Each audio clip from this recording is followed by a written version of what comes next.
Assalamualaikum warahmatullahi wabarakatuh. Kami dari kelompok 3 akan menjelaskan sedikit tentang metodologi siklus hidup sistem. Sebelum itu, perkenalkan, saya Reza Rizkyani Putri dengan NIM 190302085. Rekan saya Atia Maulalwaro dengan NIM 190302095 dan Nurrohmawati dengan NIM 190302125. A. Pengertian metodologi siklus hidup sistem. Metodologi adalah suatu cara yang disarankan untuk melakukan suatu hal. Pendekatan sistem adalah metodologi dasar untuk memecahkan masalah. Menurut Kenneth C. London, siklus hidup adalah metode atau cara paling lama untuk membangun sistem informasi dan masih digunakan sampai sekarang untuk proyek sistem menengah atau besar yang kompleks atau rumit. Metode siklus hidup sistem adalah tahap pendekatan dalam membangun suatu sistem yang membagi pengembangan sistem ke dalam taraf atau tingkat yang ada. Siklus hidup sistem atau sistem life cycle adalah proses evolusioner yang diikuti dalam menerapkan sistem atau subsistem informasi berbasis komputer. Pengelolaan siklus hidup. Siklus hidup sistem yang pertama dikelola oleh manajer unit jasa informasi, dibantu oleh manajer dari analisis sistem, pemrograman, dan operasi. Hierarki para manajer dalam siklus hidup sistem. Yang pertama, tanggung jawab eksekutif.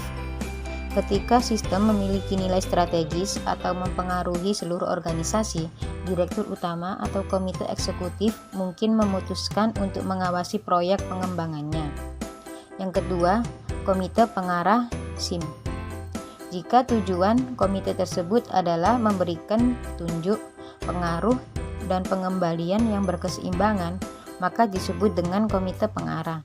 Jika perusahaan membentuk komite pengarah untuk penggunaan sumber daya komputer perusahaan, digunakan nama komite pengarah SIM.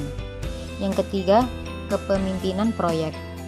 Tim proyek mencangkup semua orang yang ikut serta dalam pengembangan sistem berbasis komputer. Satu tim terdiri dari pemakai, spesialis informasi, dan mungkin auditor internal. Auditor memastikan bahwa rancangan sistem memenuhi persyaratan tertentu dalam hal akurasi, pengendalian, keamanan, dan dapat diaudit. B. Tahap-tahap siklus hidup. Yang pertama, tahap perencanaan sistem. Tahap ini dimulai dengan mendefinisikan masalah dan dilanjutkan dengan sistem penunjukan objektif. Sistem informasi berbasis komputer atau Computer-Based Information System merupakan sistem pengolahan data menjadi sebuah informasi yang berkualitas dan dipergunakan untuk suatu alat bantu pengambilan keputusan. Keuntungan melaksanakan proyek sistem informasi berbasis komputer yaitu menentukan lingkup dari proyek, unit organisasi, kegiatan, atau sistem yang mana yang akan terlibat, mana yang tidak terlibat. Mengenali berbagai area permasalahan potensial, mengatur urutan tugas, memberikan dasar untuk pengendalian. Langkah-langkah dalam tahap perencanaan. 1. Menyadari masalah. 2. Mendefinisikan masalah. 3. Menentukan tujuan sistem. 4. Mengidentifikasi kendala sistem. 5. Membuat studi kelayakan. 6. Mempersiapkan usulan penelitian. 7. Menyetujui atau menolak penelitian proyek. 8. Menetapkan mekanisme pengendalian. 2. Tahap analisis sistem. Analisis sistem adalah penelitian atas sistem yang telah ada dengan tujuan untuk merancang sistem baru atau diperbarui. Adapun tahapannya yaitu mengumumkan penelitian sistem, mengorganisasikan tim proyek, mendefinisikan kebutuhan informasi, mendefinisikan kriteria kinerja sistem, menyiapkan usulan rancangan, dan menerima atau menolak proyek rancangan. 3. Tahap perancangan atau desain sistem. Rancangan sistem adalah penentuan proses dan data yang diperlukan oleh sistem baru. Langkah-langkah tahapan rancangan yaitu menyiapkan rancangan sistem yang terinci, mengidentifikasi berbagai alternatif konfigurasi sistem, mengevaluasi berbagai alternatif konfigurasi sistem, memilih konfigurasi terbaik, menyiapkan usulan penerapan, dan menyetujui atau menolak penerapan sistem. 4. Tahap penerapan atau implementasi sistem.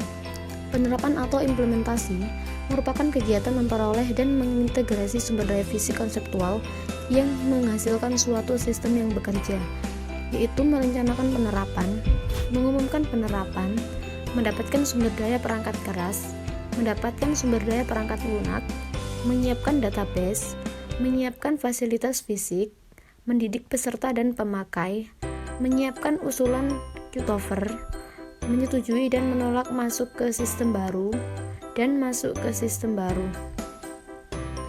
5. Tahap penggunaan sistem. Tahap penggunaan dibagi menjadi 5, yaitu 1. Menggunakan sistem, 2. Audit sistem, 3. Memelihara sistem. Pemeliharaan sistem dilaksanakan untuk 3 alasan, yaitu memperbaiki kesalahan, menjaga kemuktahiran sistem, dan meningkatkan sistem.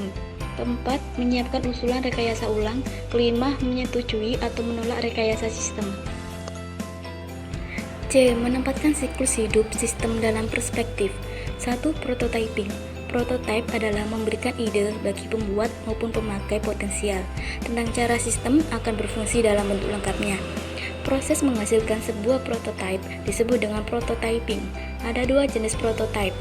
Prototype jenis pertama sesungguhnya akan menjadi sistem operasional. Prototipe jenis kedua, suatu model yang dapat dibuang yang berfungsi sebagai cetak biru bagi sistem operasional. Prototyping dan siklus hidup pengembangan sistem. Bagi sistem berskala kecil, prototyping dapat menggantikan siklus hidup pengembangan sistem. Namun, bagi sistem berskala besar, prototyping dipadukan dengan SDLC. 2. Rapid Application Development. Rapid Application Development atau RAD adalah seperangkat strategi, metodologi, dan peralatan yang terintegrasi yang ada dalam satu kerangka kerja menyeluruh yang disebut Information Engineering. Unsur-unsur penting RAD. Yang pertama, manajemen. Yang kedua, manusia. Yang ketiga, metodologi. Yang keempat, peralatan. 3. Case.